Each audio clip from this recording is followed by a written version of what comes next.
Surrounded by pristine natural landscape, vibrant culture and welcoming communities, Cape Breton University is home to nearly 5,500 students for more than 40 countries around the world. Cape Breton University is committed to the future of Cape Breton Island, innovative economic development, sustainable programs, and indigenous learning leadership. Cape Breton University offers a comprehensive set of liberal arts, science, business, health, and professional programs on the first energy self-sufficient campus in North America. As a university that is dedicated to excellence in teaching and learning, Cape Breton University provides students with the advantage of outstanding experiential learning and undergraduate research opportunities in a supportive academic environment. CBU provides programs in diverse fields of study, consistently ranking well above the national averages in faculty-student interaction and service learning. Their people, their culture, and their strong sense of community makes Cape Breton University a very special place. Joining us today is Mr. Brett MacLean, Senior International Recruitment for Cape Breton University, and Ms. Kikuseno T. Sangma, Manager Canada for CBU. Brett will be sharing details about Cape Breton University, their programs, the people, their culture, and what makes Cape Breton University a very unique and special place. A hearty welcome to Brett and Seno, and over to you guys. We may now start the webinar. Well, thank you very much, Ms. Joseph. That was an excellent introduction. Very, very comprehensive. Thank you for that. So my name is Brett MacLean, and what I'm going to do today is take you through a PowerPoint presentation, probably just about 30 minutes, talking about studying in Canada, Nova Scotia, specifically Cape Breton, and of course the programs that we do have. Once we've gone through the presentation, we can certainly take some time at the end to answer any questions you have and go through anything I probably will have missed. So let's get started. You can see the screen okay? The first slide, why Canada? Yeah, the slides are more, we can see fine. So the first place I usually like to start is why Canada? Most of you, I presume, are coming from the south of India. And of course, you guys have a lot of options of where you can study at. It's not just Canada, but also the US, Australia, Europe. Why should you look at Canada? And I think a lot of students have ended up choosing Canada, particularly because of the quality of education that we have. 98% of the universities in Canada are publicly funded, government-regulated institutions. And this is important because you want to ensure, obviously, when you graduate, that your university degree is going to be recognized, not just within Canada, but of course in the United States, the UK, Europe, and elsewhere. Canada is also, I think, a very safe community, or a very safe country for the most part, for welcoming new students. Certainly looking at your other options, Canada does have one of the lowest crime rates in the world, but it's also home to many, many different communities. Certainly there's a large Indian community within Canada, but also a large South Indian community. Within Nova Scotia, which we're going to talk about in a moment, we do have a lot of students coming from Kerala, from Tamil Nadu, Andhra Pradesh, Telangana, places like that. So certainly if this is maybe your home state, you will find people from your community here, but of course encourage you to get to know lots of other Canadians as well. And I guess the last point would be the tuition. It's not cheap being an international student, certainly, but I think compared to the United States, compared to Australia and the United Kingdom, Canada does have a very affordable international tuition fee. In terms of where you will be living, Nova Scotia is located on the far east coast of Canada. We're right on the Atlantic Ocean, and we're about a 2-hour flight from Toronto, or about a 2-hour flight from New York City in the United States. Cape Breton is a region of the province of Nova Scotia. So where Kerala is a state in India, Nova Scotia is a province, and Cape Breton is a region of that province. We are a smaller province in Nova Scotia. We're only about 1 million people, and Cape Breton has about 150,000 people. I certainly know by Indian standards that seems very small, but we do have an international airport here. We do have all of the things you would expect, lots of bars, restaurants, cafes, shops, the mall. But we are certainly not a place like Toronto or Vancouver. And depending on what you are looking for, this could either be a very good thing, or it might be something that you want to look for other options. We do get a lot of tourists from Europe and a lot of tourists from the United States that come for our golf resorts, our beach resorts, for our wildlife and nature. So certainly if you are looking for a bit more of a relaxed pace of life, this is what we do offer. In terms of the weather and climate, certainly compared to South India, we are much colder than South India. But compared to other parts of Canada, we are actually the warmest province. Because we are surrounded by water on 3 sides, we stay relatively cool in the winter months, which lasts from December until about March. But of course, coming from the south of India, it's still going to be cold. My advice, pack a jacket, but certainly if you don't like winter or the cold climate, it only lasts a few months. And certainly all of our South Indian students get accustomed to that very quick. And besides, you're leaving India to get a new experience, which certainly you will here. If you've not seen snow, you will definitely see snow in Canada. Now, in terms of the university, as Ms. Joseph kind of said, we're actually up to about 6,000 students before the pandemic. Obviously, those numbers have reduced starting in September, and we currently have approximately 4,200 students registered in-person classes for September. I want to stress we are going back to full in-person in September. Canada has done very well in this pandemic, but in particular, Nova Scotia has actually had some of the lowest rates of COVID-19 in North America. So we are going back to in-person classes in September. We do expect us to be up to the full 6,000 where we were by the end of next year. Considering that, we do have over 56 different nationalities and international students, of course, coming from more than 2,500.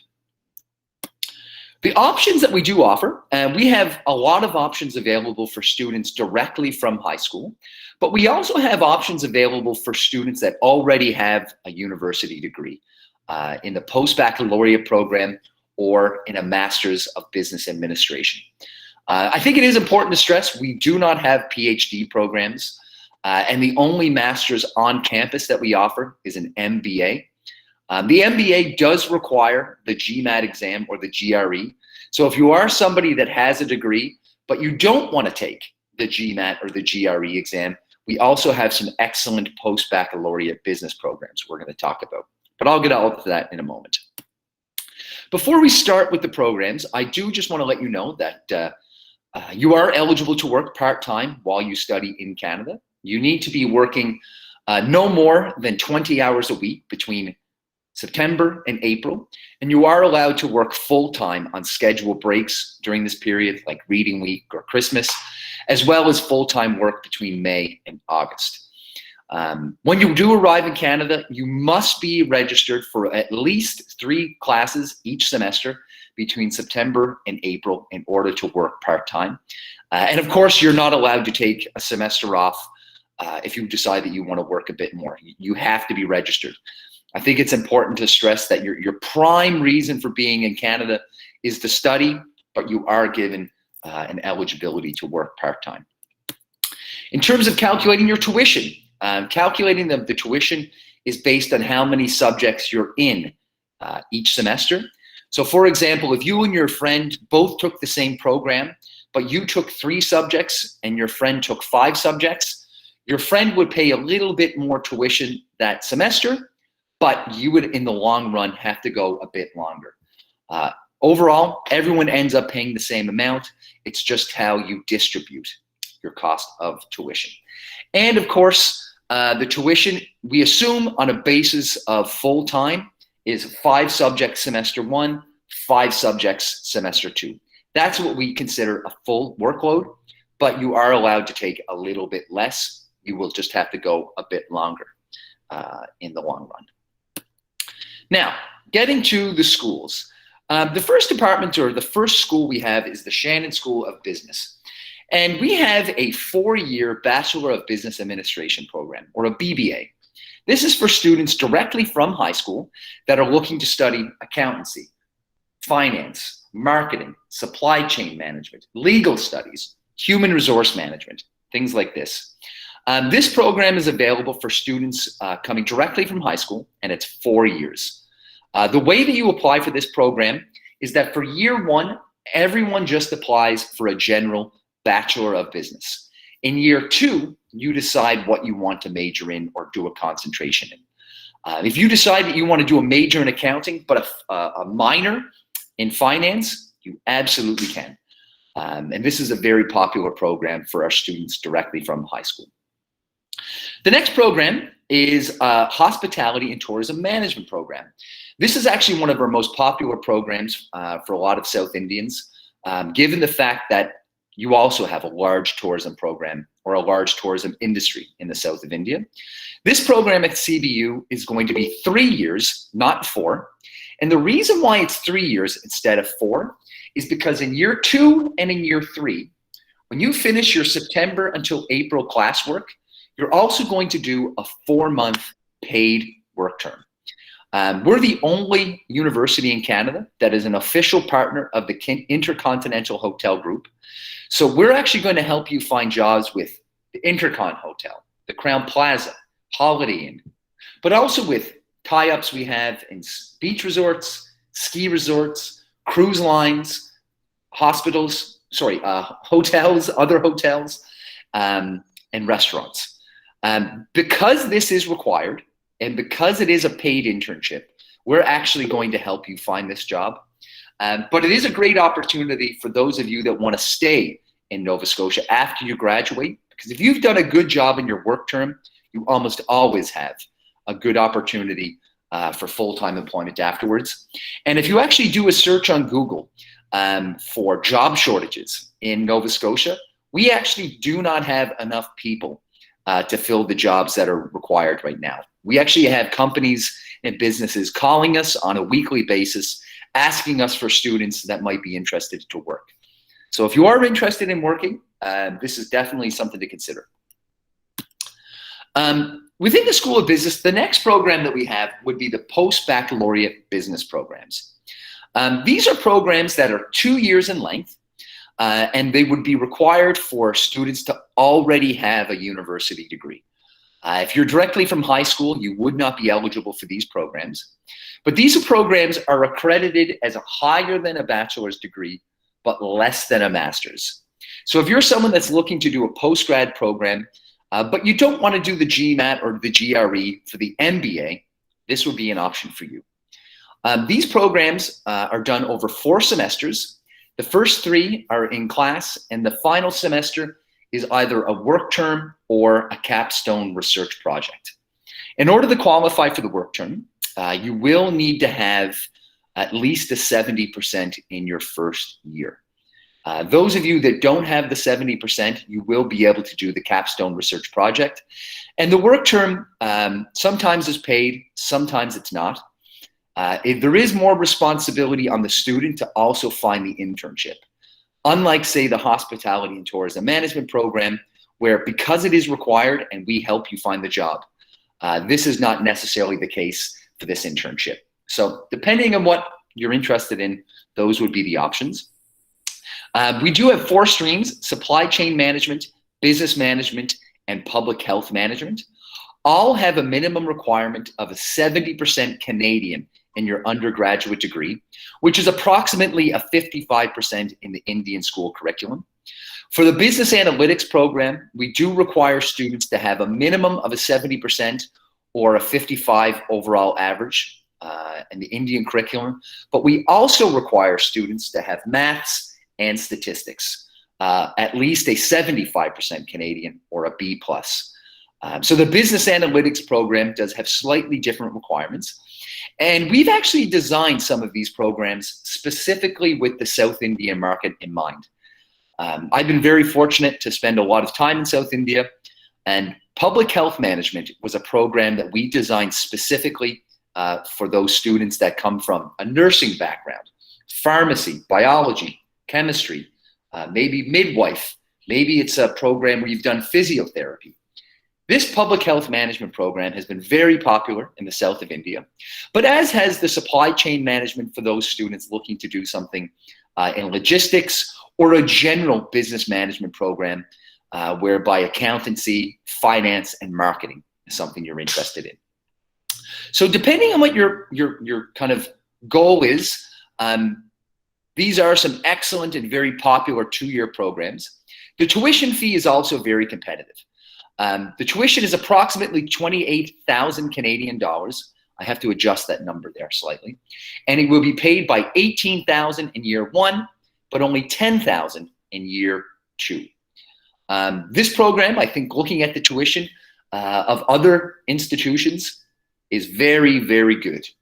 Many programs, I think, are qualifying you for a much higher tuition fee. So if you are looking for something that is not just well priced, but from a public university, and also has the labor market in mind, we are offering these 4 programs because we know that Eastern Canada, this is what the labor market has high demand for. Many of you are probably familiar with the Provincial Nominee Program or the Atlantic Immigration Program. This is a very unique program for postgraduate work permits in Nova Scotia. These programs have this in mind, so that when you do graduate, if you've studied, public health management, supply chain management, hospitality and tourism management, there are jobs available in these sectors. Other than the business analytics program, most of our students applying for these programs are not coming from a business background. A lot are, but if you're someone who studied engineering, someone who studied nursing, if you're someone who studied the social sciences, you are eligible for these programs.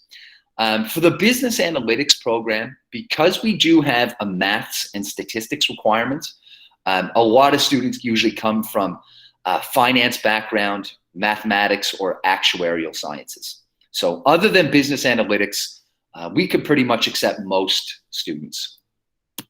The next program, of course, is the School of Science and Technology.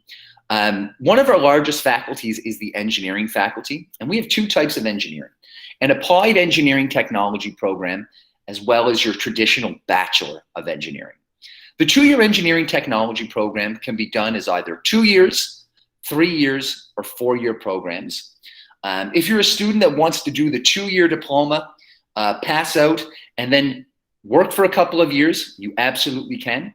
If you decide that you want to come back for another year, you can come back and then get the 3-year degree. We do have 4 streams in this program.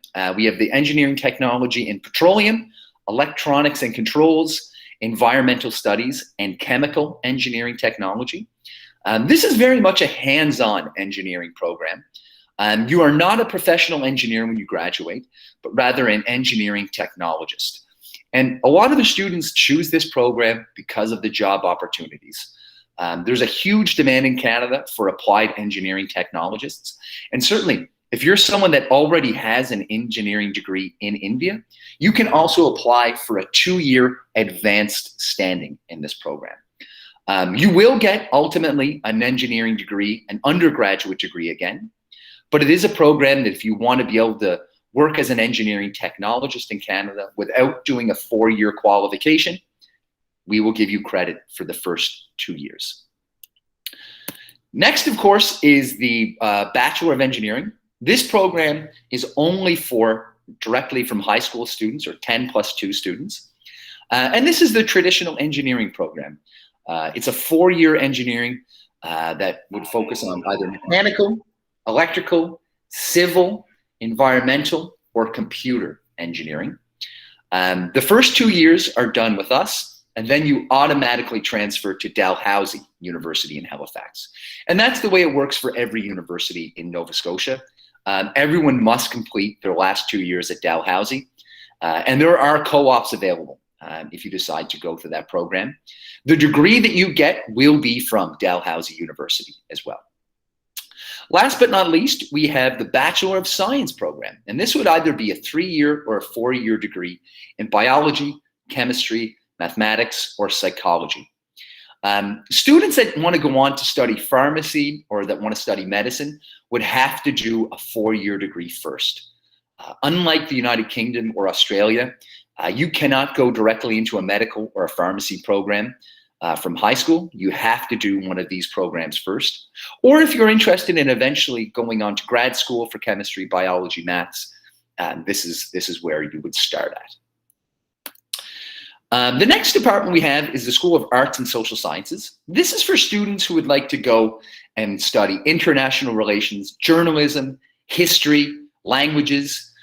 These programs available as either a 3-year or a 4-year degree. These are also for 10+2 students only. The highest qualification we have is a degree. We don't have a master's program in any of these or a PhD program. And students would also be able to do a 2-year diploma in public administration and management, a Bachelor of Arts and Community Studies if you are looking to go on and study perhaps social work, or if you're interested in sports leadership and management. And last, we have what's called the Bachelor of Arts and Science in the Environment. We do have some students who are not sure if they want to do a more science and lab-based program, or if they're looking to do something more with the arts and social sciences. And this Bachelor of Arts and Science in the Environment combines the two of these. You get the best of both worlds in a lab, but you also have a lot of writing involved. So if you're on the fence, you're not sure what you want to do, this is an excellent program to consider. And last but not least is our School of Education and Health. This is really where we have our Bachelor of Health Sciences in Public Health.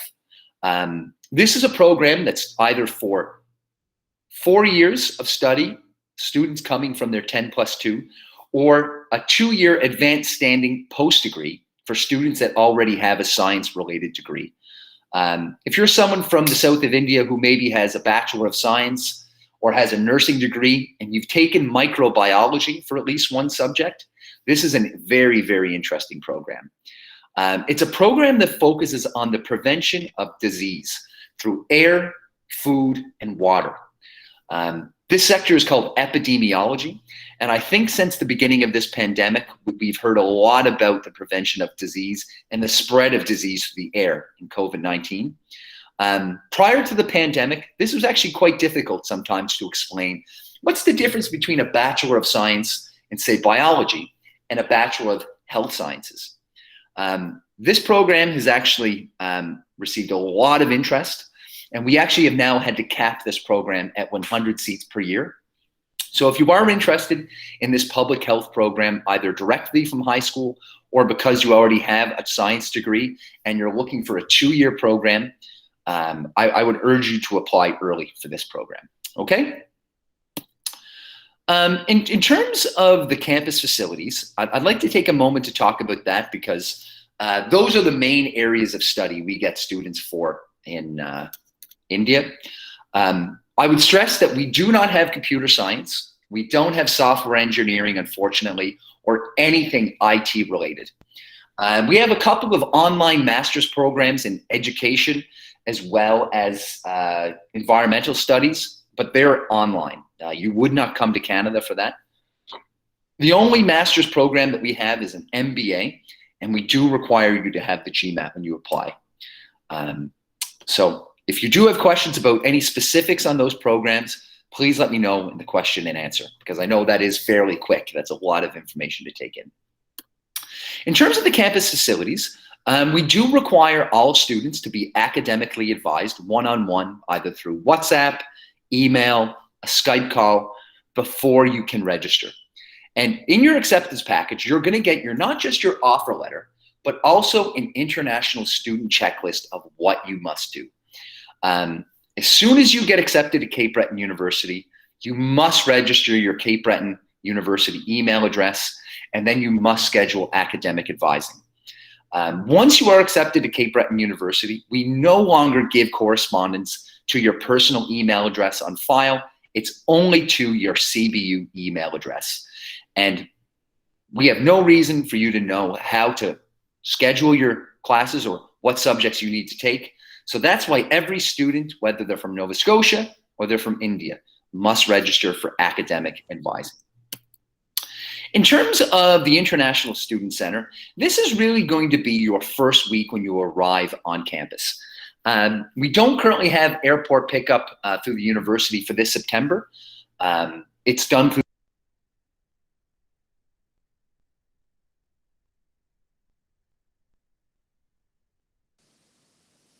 Brett, you're on a mute. We can't hear you.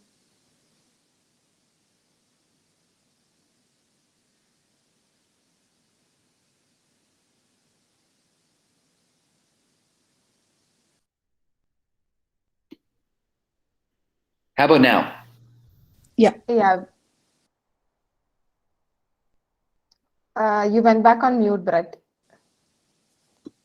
How about now? Yeah, I can hear you now. Perfect. Strange. I don't know why it keeps going to mute. Okay, let me just go back to the presentation here in 2 seconds.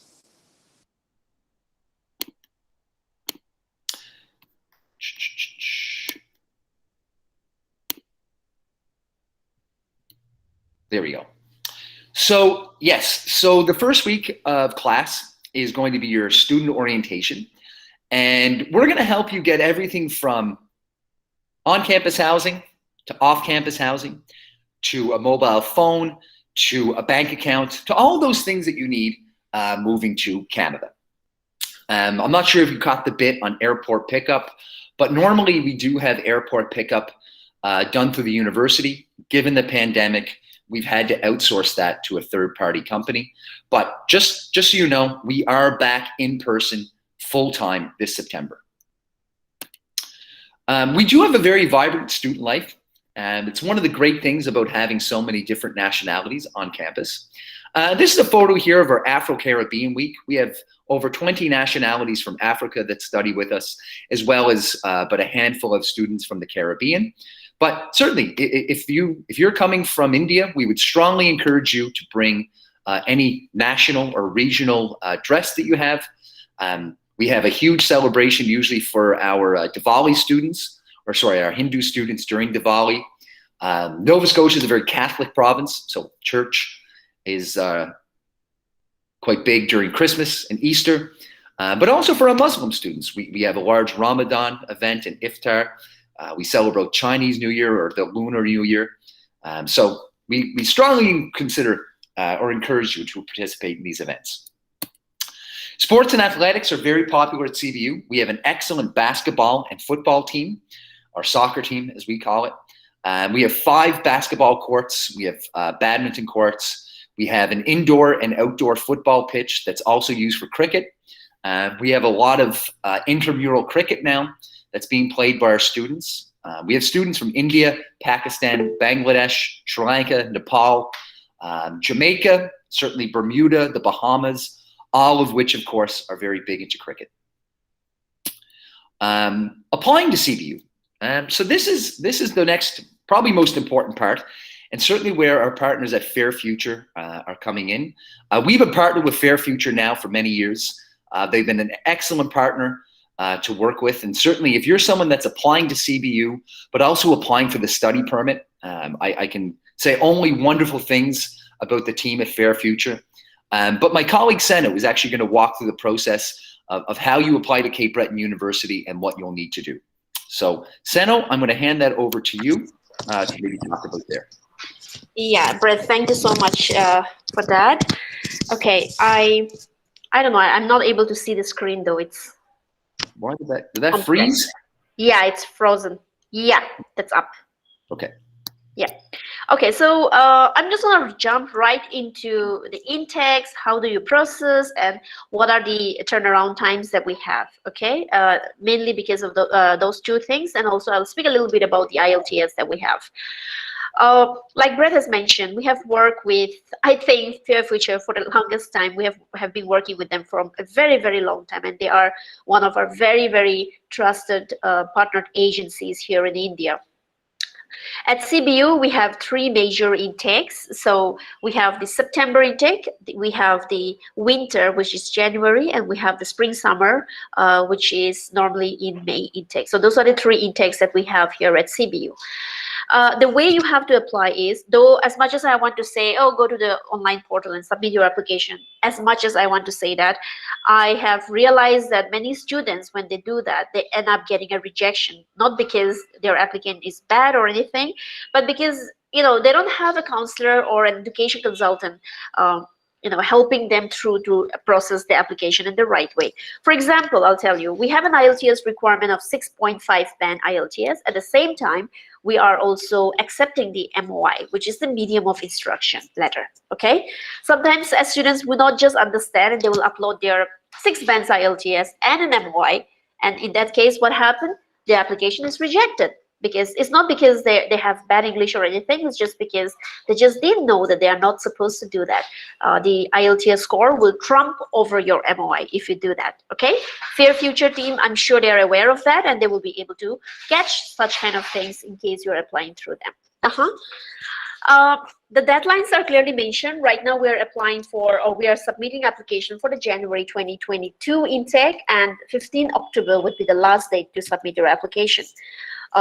Followed by the May intake, May 2022, wherein 15th February would be the deadline. So you can see it over there, it's mentioned. So this is a pretty set deadline that we follow going forward. Once your application has been submitted through Fair Future, we are constantly in touch with Fair Future in terms of giving them an update, a weekly update on where the application is and how long it's going to take and things like that. We normally take about 15 working days, so that's about 3 weeks time to process an application, to give you a decision and things like that.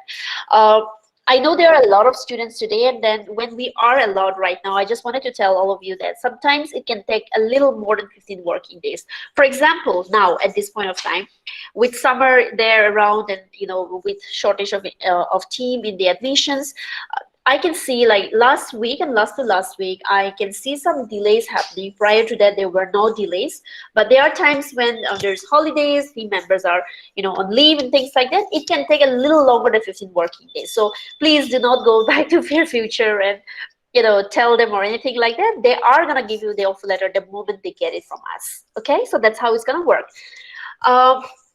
We don't require any hard copy transcript or anything like that. You don't have to coordinate that with your previous universities or school. All we need is a scanned document of your 10, 12, and your university degree if you have any. So that's what we need. And also for the English, as I said, we are a purely English-speaking university, though we're very close to Quebec, and some people think that there could be some French or things like that, which is not the case. If you're submitting an IELTS score, please submit an IELTS score which is 6.5 band overall and no module less than 6. That's the IELTS requirement for Cape Breton University. On the other side, like I mentioned, we are also, as a university, we will be able to accept your medium of instruction letter, which will be received from your previous university. So in that letter, it normally says that the medium of instruction for your, I don't know, your bachelor's degree or your, whatever that you have done was taught in English for a minimum of 2 years. So if you're able to produce that letter, we can waive off this IELTS requirement that we have. But having said that, the procedure is different. Like when you apply for visa, it's a different process, and when you apply to the university, it's a different process. So that's only for the university. When you're applying for a visa, we will highly, highly, highly encourage that you submit an IELTS score with a minimum of 6 bands overall, at least to qualify for the SDS category. Okay, so that's what we have in terms of the application process, in terms of the English requirement, and Fair Future is pretty much very well aware of the process. So get in touch with them for your application process. It's going to be very, very easy for you to get through the offer letters, and not only the offer letters, but I'm sure they will very well help you with your visa application process as well. So yeah, so that is it from my end in terms of the processes and the language requirement. Great, thank you very much for that, Seno. So the next part I think that's important to talk about is your accommodation options. Just let me maximize this again, sorry. So of course, when you come to CBU, you are going to need a place to live. And what we do offer is on-campus accommodation for students on a semester basis, or if you want to live off campus, we are able to connect you with some landlords off campus. I would strongly recommend applying to live on campus for at least the first semester. It's a great way to get yourself established here and then orientate yourself for the city. But a lot of our students from the south of India do choose to live off campus. We can guide you to some landlords, but in the end, it will have to be you that negotiates the terms of that contract. Other than that, that's really it from my side. I do just want to stress, when you do get your offer letter, please go through the international student checklist. There's a lot of good information there about academic advising, registration, how to register your CBU email address, but also how to pay your tuition deposit, how to download your tuition deposit receipt after you've paid it, but also details about if for some reason you don't come to the university for your intended semester, we will hold your space for 1 full year, but you must deregister for any subjects that you have registered for. Similar to a hotel, if you book a room at a hotel but then don't turn up, you get charged. So you must cancel the reservation. At CBU, if you're coming for, say, January 2022, but you don't get your visa in time, you will have to deregister for your classes by the first day of class. Otherwise, you will be charged. It's very simple to deregister your subjects, but it is something you will need to do. So please ensure that you go through all of the details on the international student checklist. Other than that, that's it for me, I think. Perhaps what we can do is we can have a Q&A session here, Sano, and take it from there. Yeah. All right. So I think thank you so much, Brett and Seno, for such an insightful and informative session on Cape Breton University. I think the participants will have a lot of questions. So is it okay if you could go to the question and answer session? Sure. Just give me 1 second. I can see my computer is going to die. I just need to grab the charger. Hold on. All right. Yeah, sure. So in the meantime, I request all the participants to drop your questions in the chat box. If you have any questions to ask the delegates from Cape Breton University, you can drop them in the chat box and we shall answer the questions one by one.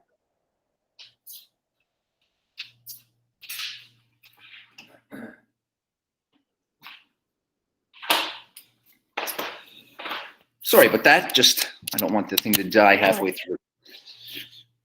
All right. So is it okay? Let's start. Sure. Yeah. Perfect. First question is from CP. He has 3 sub-questions. The first question is, what are the job prospects in Cape Breton University? So working at the university on campus? Yeah. Yeah, so I mean, that really depends.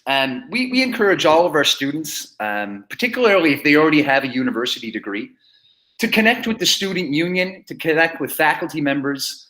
And there's always a job posting that's usually available at somewhere. But there's also jobs, not just working as a research assistant, but also at different restaurants, cafes, at the bars on campus. It's something that I would just encourage students to really look at when they arrive. Most of our international students do work, but it is up to them to kind of do that on their own. All right. Second question is cost of living in Sydney and also the climatic conditions of Sydney. Yeah, so the cost of living, I mean, Canada, I'll be honest, is not a cheap country. But depending on where you live in Canada is really going to depend on your cost of living. I know, for example, Toronto, Vancouver, parts of Alberta are some of the most expensive cities now in the world. Nova Scotia is definitely a bit more affordable. Not as much as it used to be, even like 5 years ago. But we generally advise students, it's about $12,000 a year. You're looking at about $1,000 a month, Canadian. But it depends on what kind of lifestyle you live. There's some students that definitely live less than that. There's other students, that buy a car and eat out at a restaurant, 7 or 8 times a week. That will cost you a lot of money.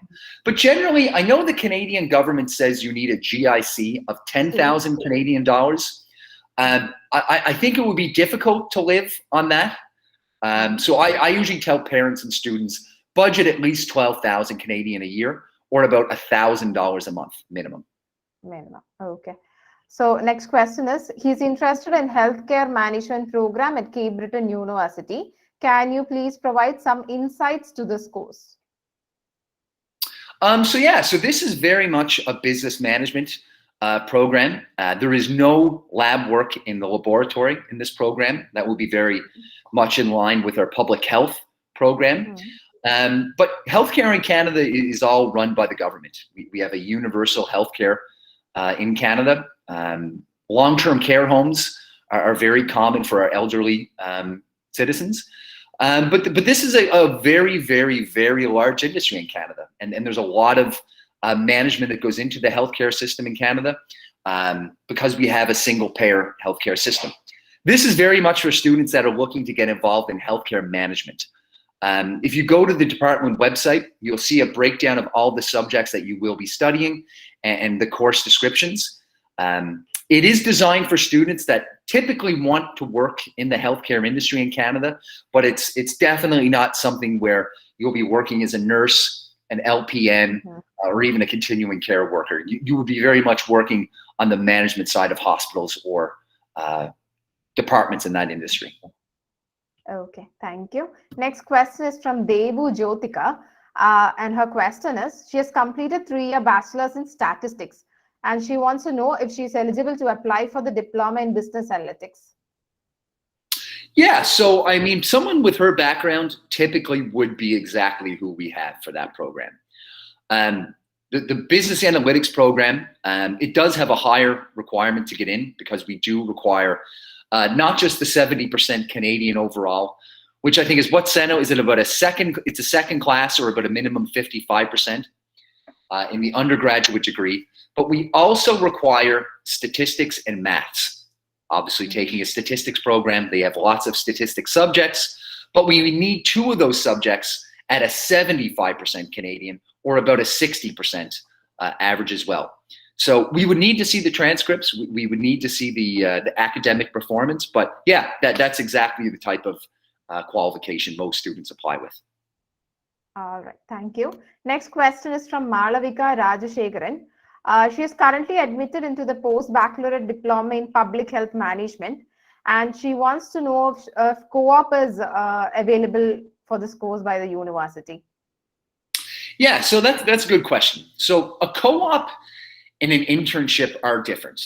A co-op is a very organized and structured work term that's done outside of regular school hours, where you stop going to school and then go work for a specific company.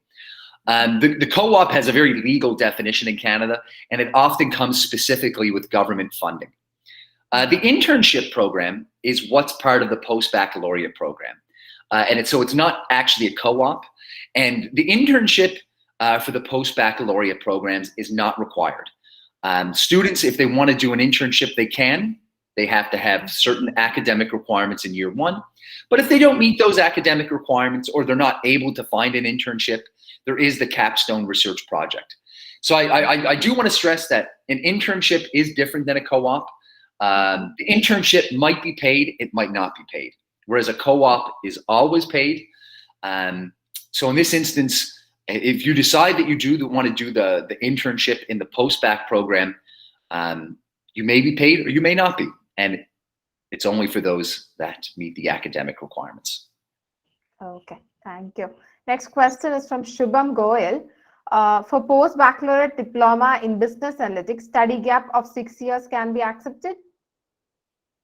Yeah, so I often get a question about gaps in their academic study. So I mean, this is a postgraduate program, a post-baccalaureate program. Almost all of our students will have some kind of study gap because they've gone to work after they graduated. We don't actually look at your study gap when you apply for our postgrad programs, or any program for that matter. Considering that, if you do apply for the study permit at the embassy, they typically want you to explain in your study plan what you've done for that study gap. Certainly this is where Fair Future is going to be very important in your process for applying for the study permit. And 6 years, honestly, is not a big gap. We've had students with a much larger gap. They just have to explain why. The only thing that we really look at other than your academic qualifications would be any backlogs. We don't typically take more than, I think, 8 backlogs, Sano. Is that usually what we're at? Yeah, we have bumped up a little bit on that because of the engineering students that we come across. Yeah. You know, normally, typically here in India, I mean, so it is we are okay up to 10 and 11. So those of you who are an engineer student and then has up to 10, 11, we are good to take you with that too. Okay. Yeah, but in really saying that, so if you have a study gap of 6 years, you should be fine. No problem. Okay, thank you. Next question is from Adira P. She has completed her graduation in civil engineering and she wants to know if she's eligible to take 2-year environmental studies program in Cape Breton University. Yeah, so if you're someone that's done an engineering qualification as a 4-year degree, that's very common for students to do the 2-year advanced standing in, say, environmental studies through the engineering technology department. There's a lot of job opportunities in Canada for applied engineering. I do want to stress though, it's called a post-degree or advanced standing, but the qualification that students do get when they graduate is equivalent to a bachelor's degree. We have a lot of students from India apply for this. They have no issues usually with the visa. It is going to be really where the study plan comes in and explaining why, I've done a civil engineering qualification, but I am looking to do this advanced standing in environmental studies because of whatever reasoning. We do have a lot of civil engineering graduates do advanced standing in environmental studies, as well as petroleum engineering technology. So certainly that would make sense. And it's going to take you approximately 2 years to complete this. So you will be eligible to apply for the 3-year postgraduate work permit.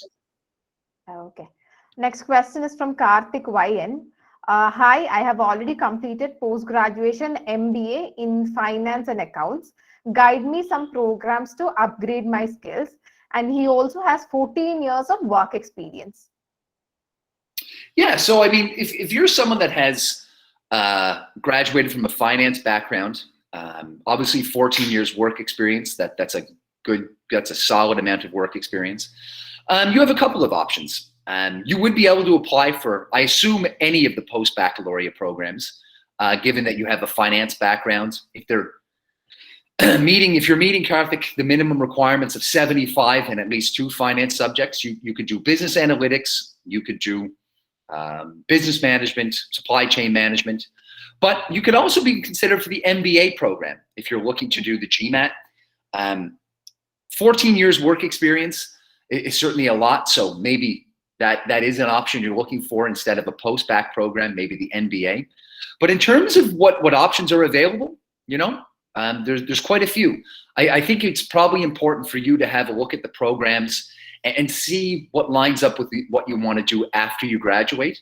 If you are looking to do a financial qualification, or if you're looking to do something with statistics and finance, the business analytics might be the best option for you. But if you are looking maybe for a career change, one of the other post-bac or the MBA might be something you want to consider. Okay, thank you. Next question is again from CP. He has done M.Pharm with 77% and has healthcare industrial experience of 6.5 years. Can I do healthcare management at Cape Breton University? Yeah, so again, we would just need to look at your academics. The post-baccalaureate programs don't require work experience. And getting into a program at CBU, we only look at your academics. We do ask for a copy of your CV for the MBA, but work experience isn't required. I mean, most of our students do have work experience that come into the MBA. But you said a master's of finance, that's the background? No, he has a master's in pharmacy with 77%. Pharmacy, sorry, my apologies.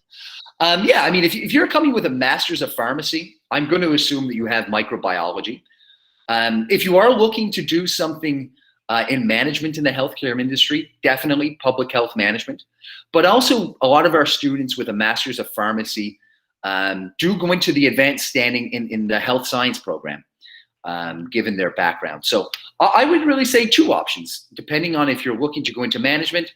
I would say the health management as a post-bac. But if you are looking to work more in the hard sciences, you might also want to consider the health sciences advanced standing program as well. Okay, thank you. Next question is from Nigel Stephen. Can I start the process for Jan 2022 intake now? Will it successfully be done if I start now?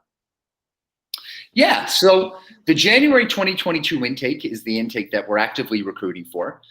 We closed September a number of months ago, but you can apply for January 2022 up until October 15th. Realistically, if you have your documents available now, I would strongly recommend applying now because we know the Canadian Embassy is taking a bit longer to process the study permits. And by applying now or in the next few weeks, you just get a lot of time on your side to get your application to the university in order, but also your study permit. And of course, if you do get accepted to the program and get the visa, but you don't get it in time to start for January, we will hold your space for either May, September, or even January 2023. Okay, thank you. Next question is from Anju. She has completed Farm D and she's interested in the healthcare management program. Can you please provide an insight to this program? I think you've already answered this question once you've explained the healthcare program. Yeah, I would also say too, if you visit the website, if you just go to Google and type in Cape Breton University Post-Baccalaureate Public Health Management, you can go to the website, you'll see all the subjects that you take. You'll also see a course description of them on the academic calendar. There's some links there to kind of what industries line up with those programs. But if you do have questions, please let Fair Future know and we can coordinate some time with you, either with faculty members or, myself. Okay, thank you. Next question is from Anju Jose. She has completed M.Tech in 2018 with 8.4 CGPA and IELTS score of 6. She wants to know which course she is eligible to take. So without seeing the transcripts, it is difficult because some programs do have very specific grades that are required. Others, like the advanced standing, simply need you to have a qualification with 8 backlogs or upwards of 10 if you're applying for engineering. So perhaps if you could maybe submit your documents to Fair Future, they could have a review and look at the specific grade options that are available. But again, a lot of our students would be looking at the post-baccalaureate business programs with your profile. All right, thank you. Next question is from NTV. Is it possible at the age of 32, I'm having an engineering degree and experience? Yeah, so again, we don't really look at your age. I mean, you could be 100 years old and apply to the university. If you have the academic qualifications or the right subjects to get in, absolutely, we can accept your application. Considering that, and I'm sure Fair Future and Ms. Joseph here will tell you, it will be difficult getting a study permit the older you get. 32 is certainly not old. We have students in their mid-40s that are coming for the post-baccalaureate programs. It's just really your study plan for the study permit that's going to be important.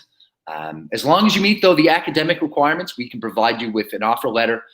But I strongly encourage you to meet with some of the counselors at Fair Future because they can help guide you in that study permit process. Thank you.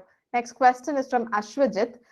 He has completed his agricultural engineering and he wants to know if he can apply for any agriculture or environmental related programs at Cape Breton University.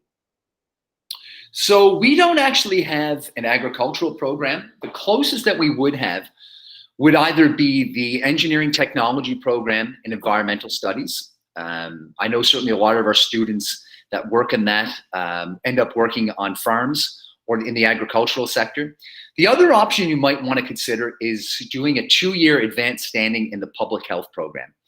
The reason for that is because a lot of our students that graduate from public health, they're taking a lot of microbiology and a lot of chemistry courses. The food manufacturing sector in Canada, whether it's with a beer brewery, whether it's with the dairy industry, there's a lot of testing that has to go on because of regulations for health and safety.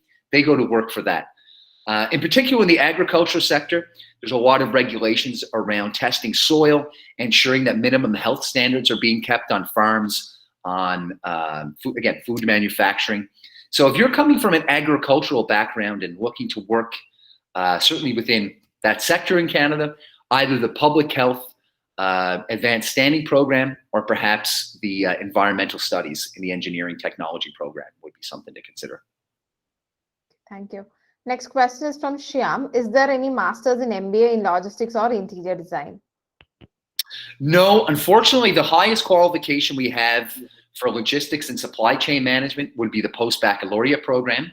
So that's accredited higher than a degree, but less than a master's. We do not require the GMAT for this program in the post-baccalaureate supply chain management. But if you did want to do our only master's, would be the MBA in community economic development. That does have a GMAT or a GRE requirement. Okay. Next question is from Reena Manoj. I have completed 3 years BBA finance with 66% marks. I'm interested in supply chain management. What are the requirements for getting admission? So the requirements for that would be, of course, that you have your degree, which you do. Okay. We would also require you to have a minimum of a 70% Canadian as your overall average in uni. Okay. That translates approximately to a 55% in the Indian curriculum, which I think is about a lower second, at least. Next question is from Nidhi. If we get the student visa and due to COVID-19, the travel guidelines change, is that case we will do our e-campus or deferred for the next session? Yeah, that's a very good question. And that's something that we're really facing right now. I know the Canadian Embassy said back in the spring that any students that submitted their study permit application by May 15th will receive a decision, I think, by August 15th. That is a longer than normal processing time for India. And we know that a lot of students are facing delays with their study permit. So for example, if you applied for, say, the January 2022 intake and you did not get the study permit in time, I would strongly recommend coming for the May intake. For this September, we are going back to full in-person classes. And while some subjects are going to be offered online, not all of them are. Realistically, look, I know you're very keen to start your online education. If you've gotten the visa, that is now the hardest part. It's done. If you can sit tight and just wait until the January semester and join in person, it's really going to make your life a lot easier. I don't even know what we have available at the moment for the January session online, but it's probably going to be even less than what we have here for September. So my advice, if you don't get the visa in time, but you do get the visa, number one, deregister for any subjects for the current intake that you were scheduled to come for. But simply just fill out a deferral letter, which we can give you, and then come for the next available session. We will hold on to your place for you. You know, another thing that I wanted to add, especially, you know, and that we are facing here in India is because some students are getting the visa even today and even yesterday, you understand? Yeah. So as they get the visa, they just want to be on the plane the next day, right? So there is no proper travel plan. There is no quarantine plan. You know, there's so many things that you have to prepare before you sit on a plane. So, you know, like Brett said, hold on. Prepare all of those things and then please come. We don't want you to get stuck in the airport somewhere. We don't want you to get into all those kind of complications. Yeah. So maybe that would be one additional advice that I would give to students, especially during this pandemic time. If the things were okay, if every situation was fine, it's all about the cost of the ticket and you reach the campus. But that's not the situation right now. So yeah, we are facing a lot of that issue right now. I'm not an immigration consultant, so certainly don't take this as official advice. But do know that your study permit is not actually activated until you cross the Canadian border. The people that will meet you at the Canadian border, it's called the CBSA, or the Canadian Border Security Agency. And students that arrive too early, they will often ask them, why are you arriving here so early? School starts in September. Why are you arriving in June or July? Similar things will happen in January. If you decide to travel in November, they will ask you questions at the border because they might think you're there to work illegally, or they might think you're there for other reasons than studying. But the opposite's also true. If your classes start on September 8th, but you arrive on September 20th, they're going to ask you, you know, look, you're here to study. You're almost 2 weeks late. Why are you coming so late? So there are some things with that. Traveling to Canada, you know, there's a lot of things to plan when there is no pandemic. There are very, very strict rules in Canada at the moment, given the pandemic, that when you arrive at the border, you have to show what vaccine you have. It has to be the right vaccine, but you may also have to provide a 2-week quarantine plan of where you're staying, how you're getting from the airport to a hotel, and what you're doing for food delivery. You have to do that through the Study Safe Corridor, which is our partner. And if you got the visa today, it is going to be difficult to organize that travel within a couple of days to be able to meet the September 8th first day of class. So for the even students getting the visa today or this week, my personal advice would be just wait until January. You are going to save yourself a lot of stress and a lot of problems. Speaking of Study Safe Corridor, Brett, you know, what's happening now is that students are emailing, and then yesterday they emailed, and today they want an answer from it. You know, it's not happening that way. So you need to give at least 2-3 minimum working days to get a response, because Study Safe is, I am guessing they're not only handling CBU but many other things as well, and that's where, you know, so give yourself a good time to prepare for all your travels and things like that, and just be patient, especially the students who are here. Just be patient on your quarantine plan, irrespective of whether you're being fully vaccinated or not. You got to have that plan ready with you as you board the plane. All right, so give yourself some time.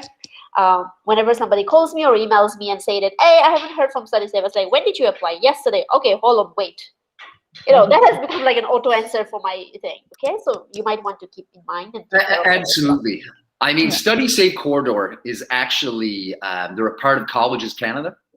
And there's many public universities and colleges that are using the Study Safe Corridor. I think they've done an excellent job, but I do know there are delays, and there's what is and what ought to be, and what is that it is taking some time, and it will be difficult, I think, to reach for the first day of class if you've just gotten your visa. All right, thank you.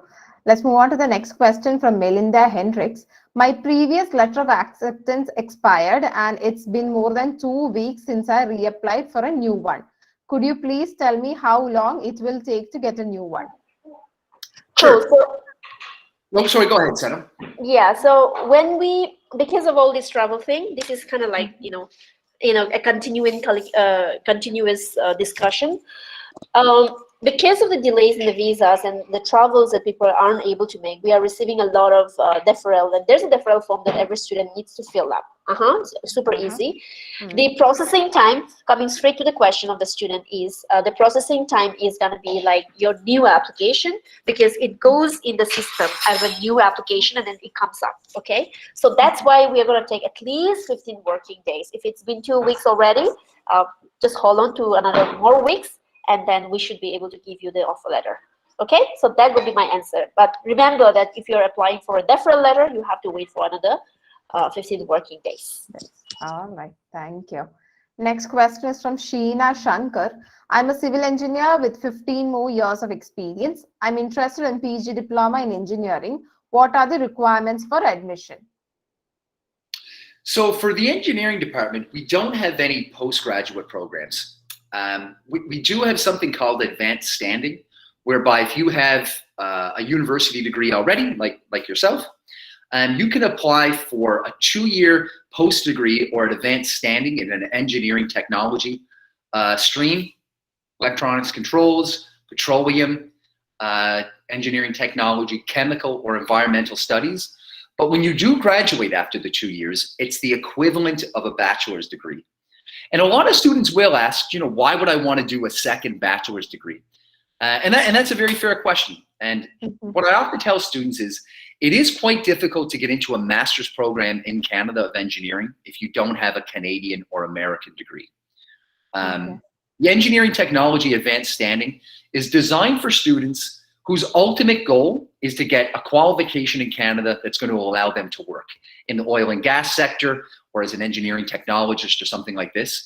If that is your ultimate goal, it is 2 years, which means you are eligible to apply for a 3-year postgraduate diploma. Postgraduate work permit. But it still is a bachelor's degree. So unfortunately, we're in the process of getting a post-baccalaureate program in engineering approved. But because we are a government university, it does take some time. All right. Next question is from Alina Sunny. What are the scholarships available at Cape Breton University? Yeah, so we do have some scholarships available, and they're almost always for undergraduate students or for 10+2 students. We do have some bursaries available from 500 to 2,500 Canadian dollars, but many of those as well are based on in-course grades once you arrive at the university. Because we do have a lesser tuition than a lot of other public universities, the scholarship options are certainly limited. But if you're a 10+2 student and your grades are good, I would encourage you to go to the scholarships website and see what is available.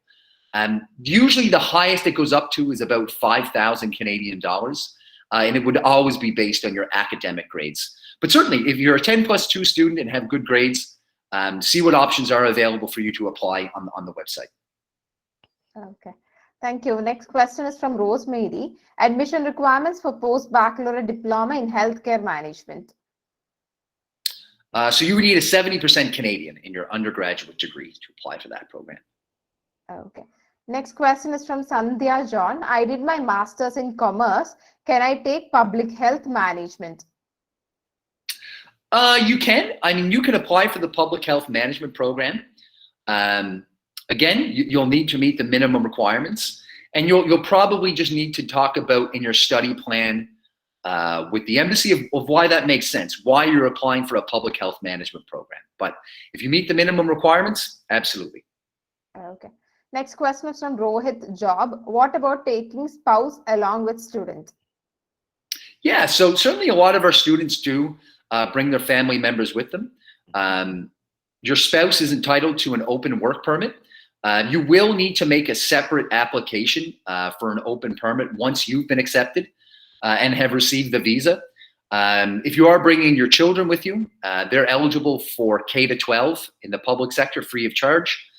Students have to be between the ages of 5 and 18. So if they're less than 5, they won't be able to start at a public school. But yeah, definitely, we have a lot of international students that sponsor their husbands or wives as well as their children to come. And I'm presuming that's a thing that you guys offer as well, a Fair Future. You guys consult on how to apply for the open work permit? Yeah. Perfect. Yeah. Next question is from Rachel Jace. Hi, once we apply for one course and then feel like changing to another course, is it possible? Good question.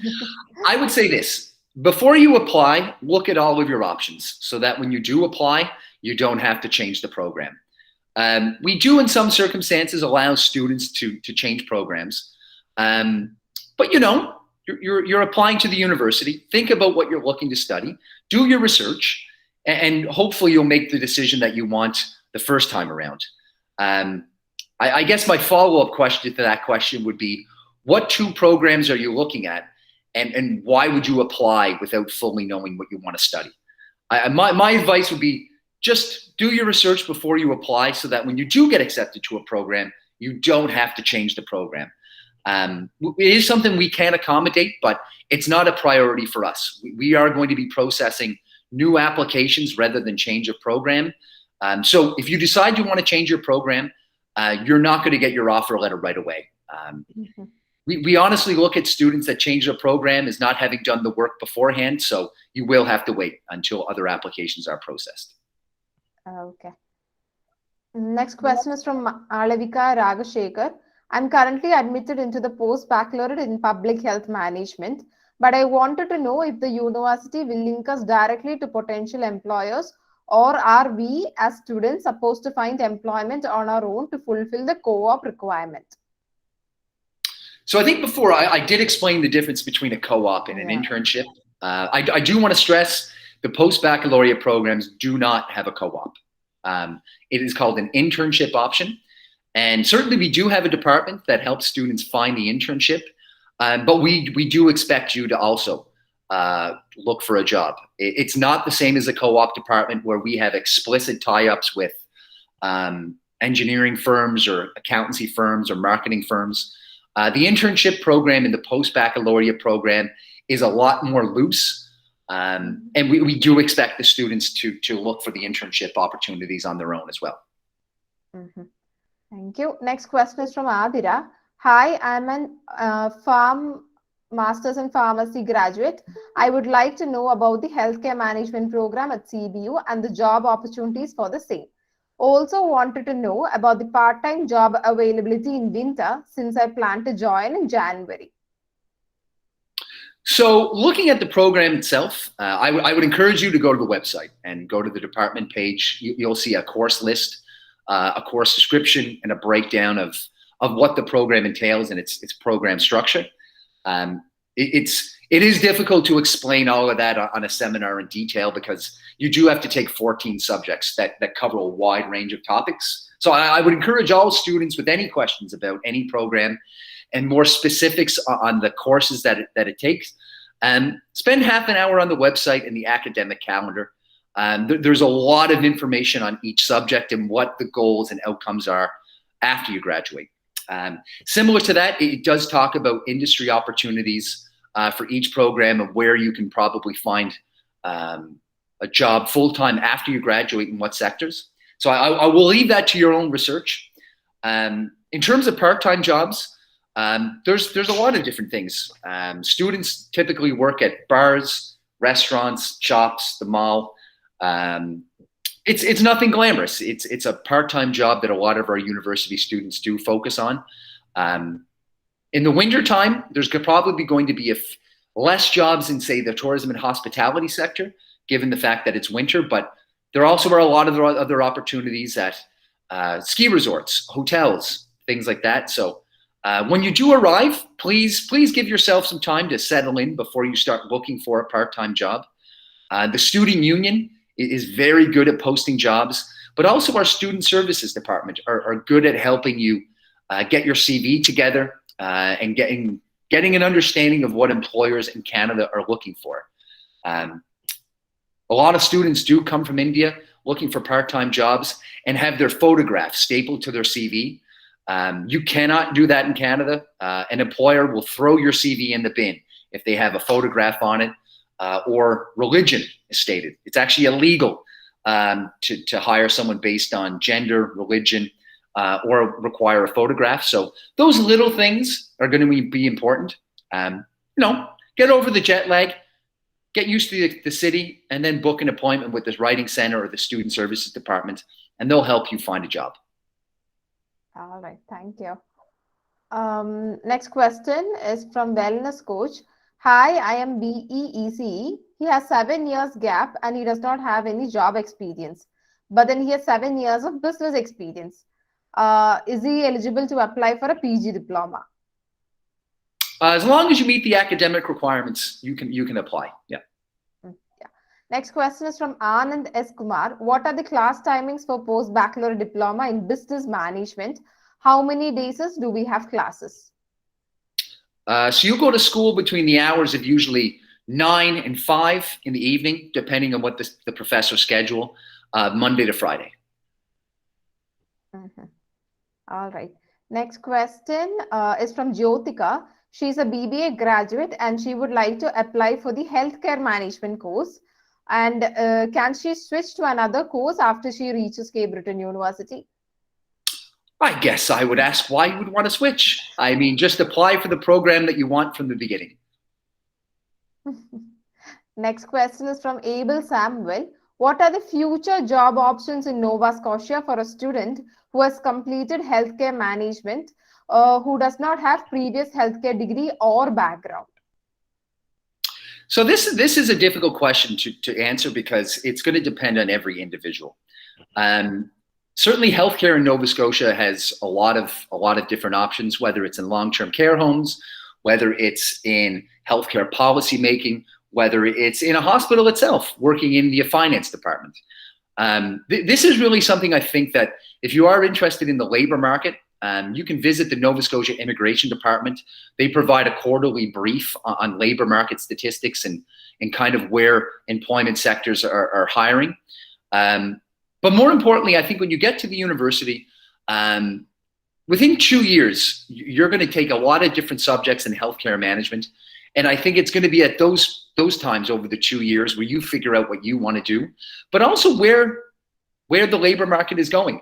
A lot of our faculty members in these post-baccalaureate departments not just only have PhDs, but they have a lot of in-market work experience. They're going to be able to help guide you to what might suit your qualifications and backgrounds best.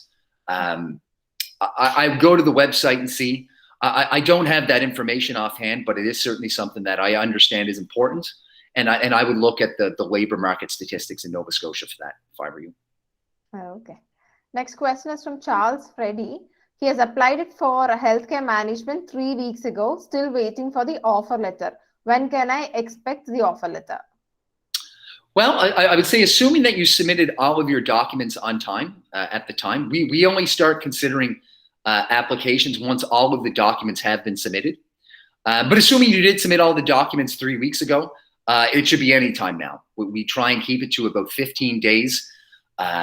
This has been the summer holiday, so I know admissions has had some people go off on holiday, but it should be any time within the next week. It's always processed in Canada. So we have a strong union in the admissions department.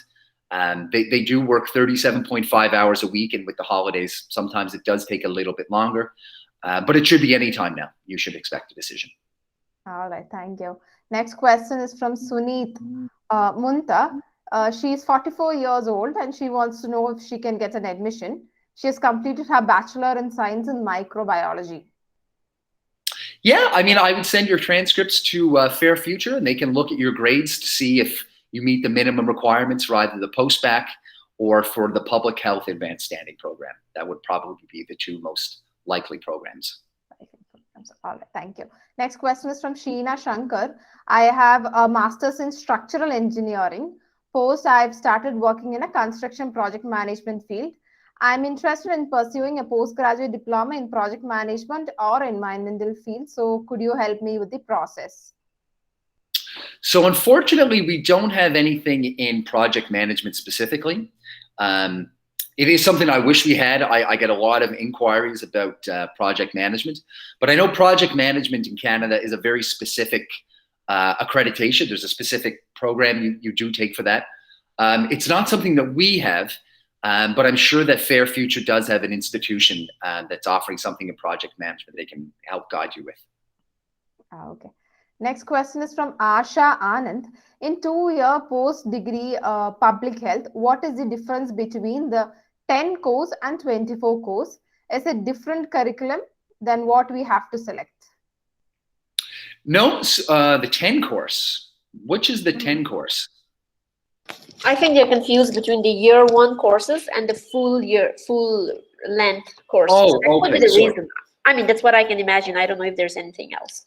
Yeah, so you would actually complete 24 subjects in the advanced standing, and you would actually do 12 courses a year.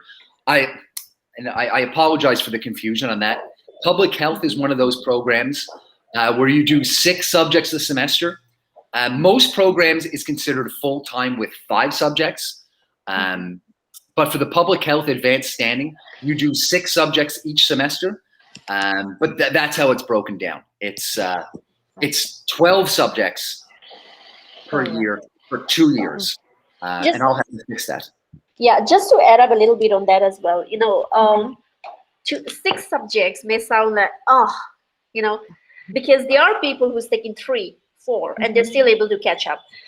What I have seen is that, what I would encourage is go through the program, the courses that we offer, because you would have already done, say, a pharmacy degree or already some other qualification already. So believe me, there are some programs or courses that you may have already touched based, and you may not have to study, okay? So the course curriculum can be found on the website. Go to the academic calendar, you download the page, then you see everything over there. So that's one thing you might want to look into it. But yes, like Brett said, it's going to be 6, 6, 6, 6. So that's 24. All right, thank you. Next question is from Jane Paul. I have applied for Bachelor of Hospitality and Tourism Management. I would like to know when I get the internship. Is it the final year or not? Oh, that's a good question. So you actually have to do 2 internships. Each are 4 months. And they usually happen, or no, not usually, they do happen in year 2 and in year 3. So your first year, you're just going to go like any normal student from September until April, or if you start in January or May for the 8 months. But in year 2, you'll go to class for 8 months, then you'll do 4 months of an internship.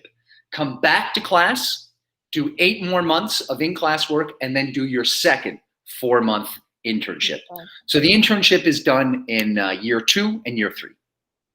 All right. Thank you. Next question is from Principal CAS. He's 29, looking for bachelor's program. I have 60% in 12th standard. Yeah, so I mean, that meets for our 10+2 students. We need a minimum of about, I think, everything over at least 50% in the Indian curriculum. I'm assuming it's the CBSE exam you're referring to and not an individual state board. Yeah, I mean, we would look at the subjects then. For high school students, we would look at what subjects you took.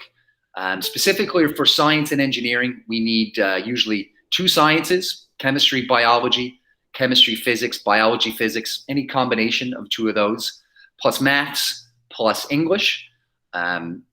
If you're someone that's looking to get into a business program, we would look at what subjects you took in accountancy, maths, finance, something like that. But it's more to the subjects that we would look at for a 10+2 student.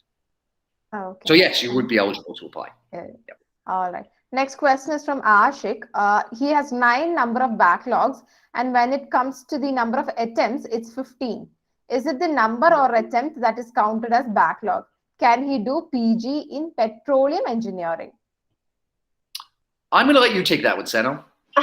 Yes. So just to clarify on the program, it wouldn't be PG in petroleum, but rather it would be advanced standing, or we sometimes do term it as post-degree as well. Okay, so this is not your postgraduate diploma that you would normally find in a community college. That's not what we have. Point number 1. Point number 2, we normally look into the failed subject, which is the backlog, and not the numbers of attempt, because it's difficult for us to calculate that. So we will look into the number of failed subject that you have in your previous subjects, and then based on that, the admissions criteria would be given. All right. So attempts will not be counted. Attempts, we don't look into it. Yeah, the failed subject is what we count. All right. Thank you so much. So next question is from Shyam. Can you please provide more details on MBA? Sure, yeah. So the MBA program is a 2-year program. You do 15 subjects and then a final research project. There's 3 intakes per year, September, January, but instead of May intake, there's actually a July intake. The MBA program does require a GMAT score of 500 plus. If students have not written the GMAT exam, I would encourage you to write that first before applying, or the GRE. The GRE score, I think, is 144 and above in each of the sections that we need. You're also going to need 3 letters of reference. You're going to need a copy of your CV, as well as a 1,000-word statement of purpose of why you're applying. Your overall average should be approximately a 2.75 out of 4 GPA, or about a 70%. In your undergraduate degree. So the MBA does have a different process. It takes also about 2 to 3 months to process an MBA application. And yeah, that would be the process.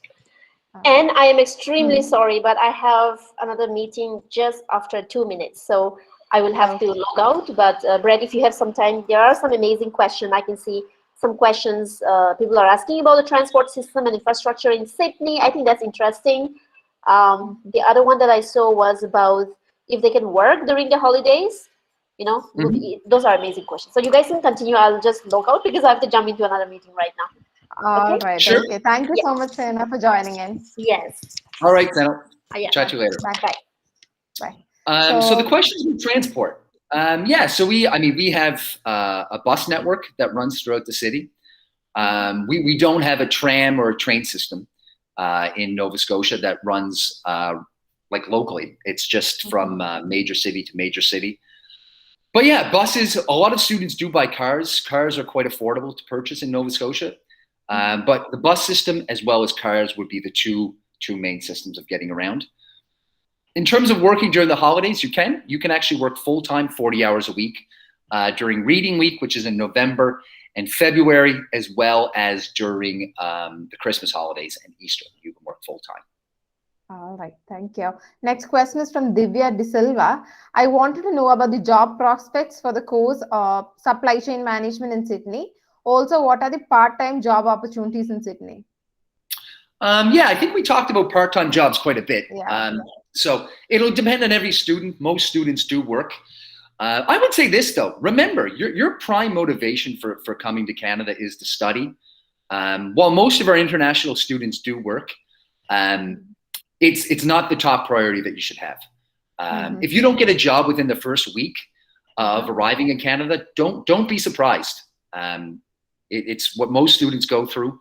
But again, if you do want to work, go to the Student Writing Center and they'll help you work with your CV. In terms of job opportunities in the supply chain management, we don't have explicit job statistics. I wish we did. I find it very frustrating that the department doesn't provide those job statistics. But I would say this, logistics and supply chain management is a very large industry in Nova Scotia. Particularly the port in Cape Breton is quite large, as well as in Halifax. I would encourage anyone interested in any job statistics to go to the labor market brief provided by the Department of Labor. And you can just simply find that by searching labor statistics Nova Scotia. Okay, thank you. Next question is from Naushad. I have done my BSc in biotechnology, microbiology, and biochemistry in 2010. I have been working as a science teacher for now, but would like to do my master's, which would be better option for me. A study gap, okay. He has an overall percentage of 67%. So I guess what master's program do you want to study? We don't have a master's of science, or the only master's that we would have would be a master's of business administration. Okay. So next question is from Aji. He has completed his education in 2009 and he worked for 3 years. Later, he took a 6 years gap and then he has not been able to work or study. So he's asking if it is possible to apply for Cape Breton University. He has, I think he has 6 years gap. So again, I don't think we need to answer any more questions about study gaps or if people can apply. I think if you meet the minimum academic requirements and you have work experience or a study gap, that's fine. But that's fine. Yeah. Next question is from Archana Eldo. She had planned to travel on 19/9/2021. So any kind of supporting documents that will be available from Cape Breton University? So if you check your CBU email address, you'll see lots of updates on what's required to travel and all the supporting documents that you need to provide. We do have a partner with Study Safe Corridor for students requiring travel support, but everything you need to know about traveling to Canada physically, you'll have updates in your CBU email address. Next question is from Anju. Can I apply to CBU without IELTS now? And how much is the processing time? Yeah, so you can apply without an IELTS score using your medium of instruction. I always encourage you when applying for the study permit at the embassy to have a good IELTS score, but we do recognize that students that have studied in the medium of English, we don't require an IELTS score. The processing time for applications is currently taking approximately 15 business days. I know in some instances there's some students waiting a bit longer, but generally approximately 15 working days is what we're processing. All right. I think we've come to the question and answer session. Most of the questions that are given are a repetition of everything that you have answered already. So if any of the participants have any more questions, please drop them in the chat box. We did get a lot of questions about the healthcare management program. It seems to be very popular among the students, yeah. Yeah, there's a few countries where healthcare management has been very popular. I know my wife and I used to live in Dubai for many years, and I remember there was a lot of Carolines that were living in the Gulf, in Dubai, Abu Dhabi, that all were coming as either nurses or continuing care workers. And I think certainly if you look at our healthcare management program and our public health program at CBU. A lot of the international students are coming from the south of India. There's a lot of students coming from the Philippines, from Vietnam, as well as West Africa. Yeah. Last question. Are you providing placement for MBA? No, the MBA does not have a work term. No. As a work term. Okay. Yeah, I think we've answered almost everything. So thank you so much, Brett, for answering all the questions put forward by the participants. Well, thank you very much for having me. It was a pleasure, and I honestly can't wait to get back to India. It's been a while now, but thank you very much for hosting me, and certainly, hopefully, we're over this pandemic in 2022. Yeah, hopefully. So I think with that, we could wind up the webinar for today. So thank you so much, Brett, and thank you, Seno, for taking time out of your busy schedules and joining us today. And I would also like to thank all the participants for joining in for the webinar. So thank you so much, Brett, once again. Have a nice day. Bye. Thank you very much. Take care. Bye. Thank you. Bye.